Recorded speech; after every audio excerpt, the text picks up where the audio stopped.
वालेकुम रहमतुल्लाहि व बरकातुहू। तो आइए बिना टाइम वेस्ट किए आप जो है इस सीनरी से और इस हसीन मंज़र से लुत्फ़ अंदोज़ भी होइए, अच्छा फ़ील कीजिए। और हरियाली हम देखते हैं तो ये इंसान का नेचर है, हरियाली देख कर के उसका दिल भी हरा भरा हो जाता है। तो आप जो है इससे एंजॉय कीजिए, अपने दिल को हरा भरा कीजिए और उसके साथ साथ कुरान के 3 फैक्ट्स भी जान लीजिए। तो सबसे पहले बिना लेट के हम पहले फैक्ट की तरफ आते हैं।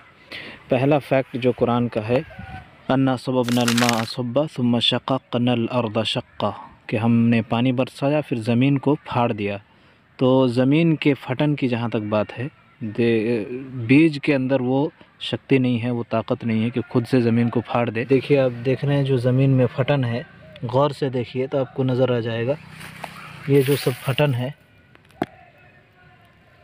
ये मटर के पौधे हैं, और ये जो मटर के पौधे निकले हैं ये ज़मीन फाड़ करके निकले हैं। ये सरसों के पौधे हैं और ये भी ज़मीन फाड़ के निकले हैं। तो कुछ पौधे ऐसे होते हैं या कुछ अनाज कहिए ऐसे होते हैं जिनको उगाने के लिए हल चलाने की ज़रूरत पड़ती है, और कुछ ऐसे होते हैं जिनको हल चलाने की ज़रूरत नहीं पड़ती है। तो सवाल ये है कि जहाँ हल चलाने की ज़रूरत नहीं पड़ती वहाँ ज़मीन को कौन फाड़ता है? ये मटर के पौधे जो लगाए गए हैं इसमें हल नहीं चलाए गए हैं। इसी तरह जो सरसों के पौधे हैं इसमें भी हल नहीं चलाए गए। और आपके सामने हम दिखा रहे हैं आपको आलू के पौधे, इसमें देखिए ये खुदाई की गई है, इसमें कुदाल से खुदाई करके इसको लगाया गया है। लेकिन ये सब जो सरसों के हैं, मटर के हैं, इनमें ज़मीन को खोदने की या हल चलाने की ज़रूरत नहीं पड़ती है। ये था पहला फैक्ट जिसमें अल्लाह ने बताया है कि ज़मीन को हमने फाड़ा है तभी तुम लोग जो है उगा पा रहे हो। फिर हम आपको दूसरे फैक्ट की तरफ लेके आते हैं। इसको आप गौर से देखिए, यहाँ जो बीज है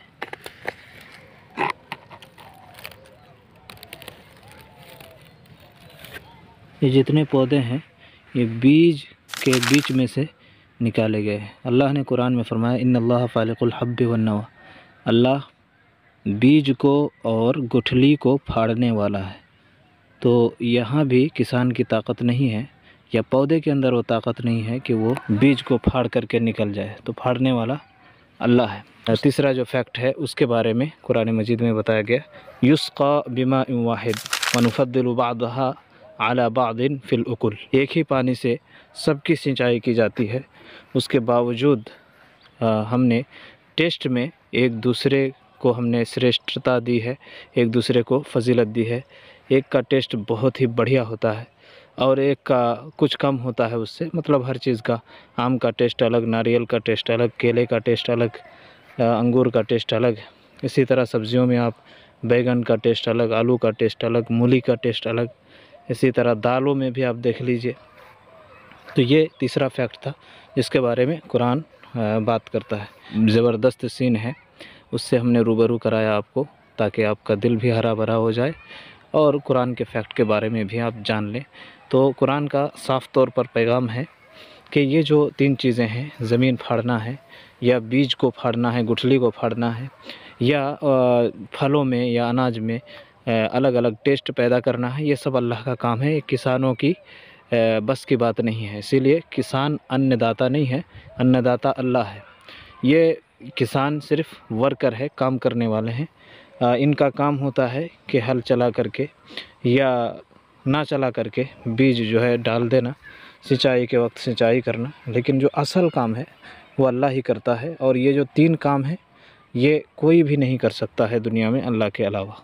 तो इसी पर यकीन करना चाहिए। खाते वक्त और उन फलों का मज़ा लेते वक्त, एंजॉय करते वक्त इन सब बातों को हमें याद रखना चाहिए। अस्सलामु अलैकुम व रहमतुल्लाहि व बरकातुहू।